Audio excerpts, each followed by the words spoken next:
My fellow Americans, Shalom. I am an Israeli-American theologian, Harvard educated, and political analyst. And I want to share with you spiritual/political understanding of what's going on in the world now. You have heard that we are in the World War III. That's correct. Like in the Second World War, we faced two monstrous attacks on the Bible-believing humanity and American values: Nazism and communism. These were deceptions or temptations of two dead-end roads to global peace and prosperity.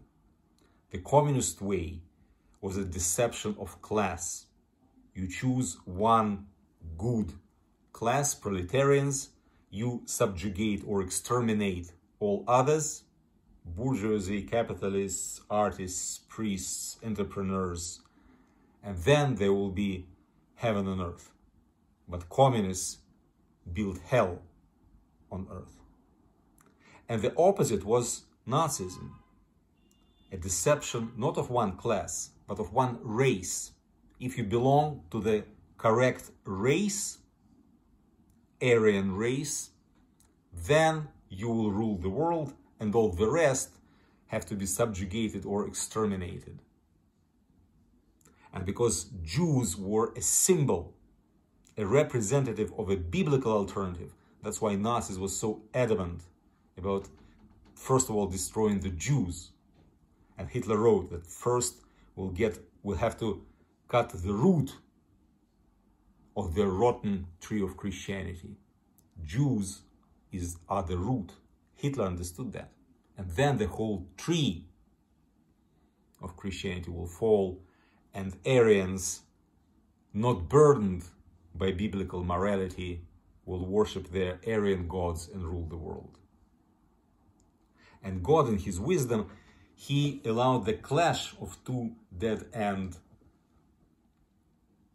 satanic deceptions, communism and Nazism. And first we destroyed Nazism, and then we dealt with communism. But now we have two dead-end catastrophic ways for humanity which are working hand in hand now. They're not clashing. These are extreme left progressives who are so powerful in America and in the presidential administration, and who ran through the cultural anti-American revolution everywhere, in schools, in academia, in courts, in media, aggressively imposing and legalizing something which is called clearly abomination in the Bible, destroying biblical values, destroying American way of life, destroying the future of your children. And paradoxically, they are everywhere on demonstrations and politically the allies of another monstrous totalitarian ideology of jihadism, whose stormtroops are Hamas. This is an absolutely Nazi ideology dressed in Islamic garbs. On one hand, we have extreme atheists of the left in the United States and the West. And they are paradoxically allies of extreme religious fanatics. All these people from queer community, trans, LGBT, going on demonstrations against Israel hand in hand with Palestinians, they will be raped by bayonets and mutilated immediately in the Palestinian society or any traditional Muslim society. So why, in spite of that, they go in solidarity? What common do they have? They have only one thing in common: their irrational hatred of the Lord God of Israel. the fundament on which our biblical civilization, on which our American civilization is standing. But because God of Israel, which is a constant reminder to them in their subconscious, in their soul, that they live sinfully, that they are wrong, that they are immoral, they try to dupe this voice and prove to everyone through media and legislation that no, they are moral. And their sin actually is a cause to be proud of, and that they suffer innocently from the evil Israeli occupation. But they fight against the concept of the God of Israel, who tells them that you are both wrong. But you cannot fight against the invisible God. You can fight only against its visible representative, who bears the name of that God, God of Israel and the nation of Israel.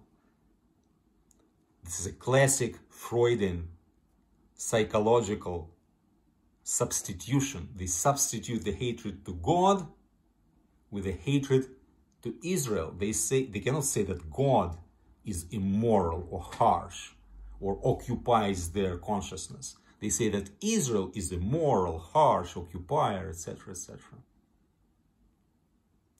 Israel is the headquarters of biblical civilization. And this is a battle for your home, for your American home.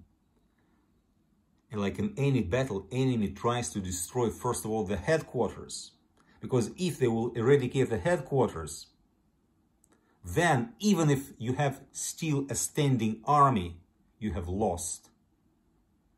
You do not have spiritual command and control. That's why they go for Israel. So this is a battle for your home, for American home. And you have to ask yourselves, what do I do to protect my home? Literally, your house, your sweet house.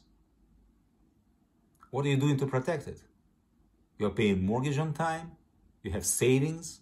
You invest smartly? That's what you think you are doing to protect your home?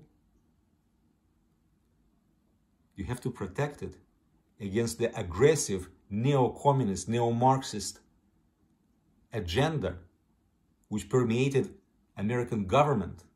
They will be coming for you and for your home. And jihadists who already infiltrated America in thousands to unleash hundreds of new, God forbid, 9/11s, they are around. And we have to take the fight. This is, unfortunately, the world war. No one can remain neutral.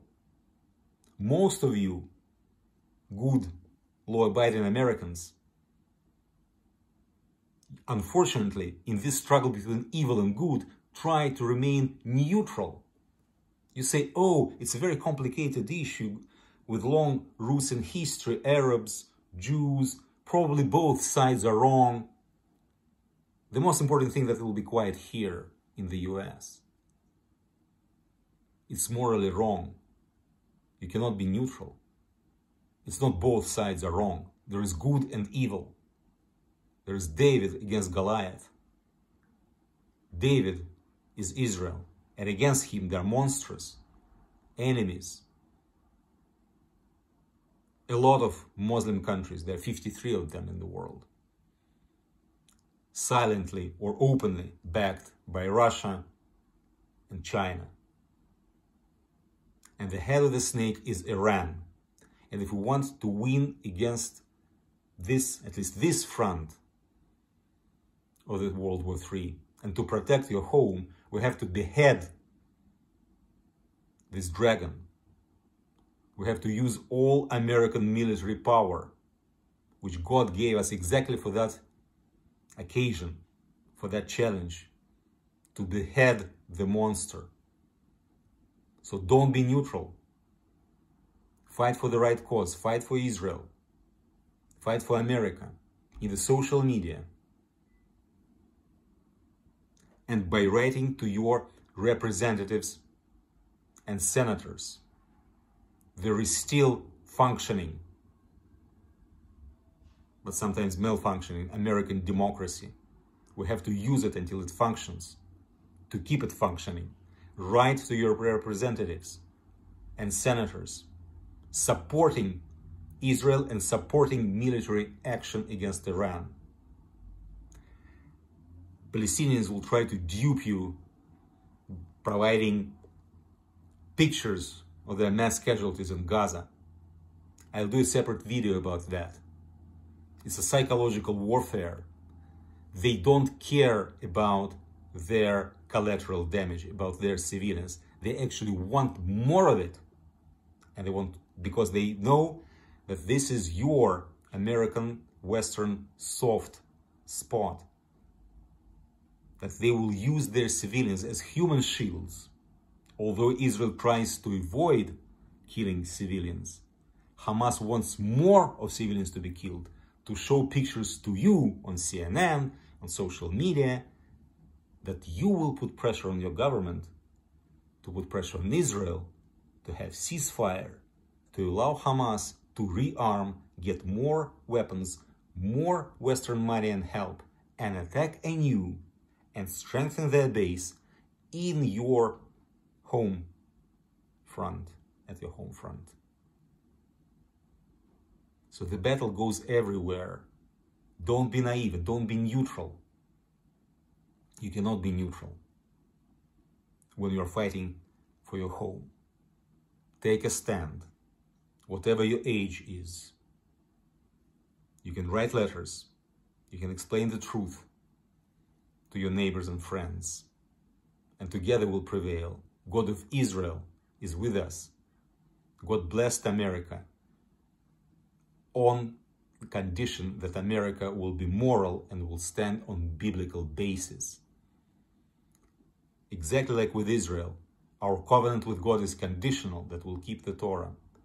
And the American covenant with God is conditional, that you will keep biblical values. You cannot be neutral about that. God bless you. God bless America. Shalom.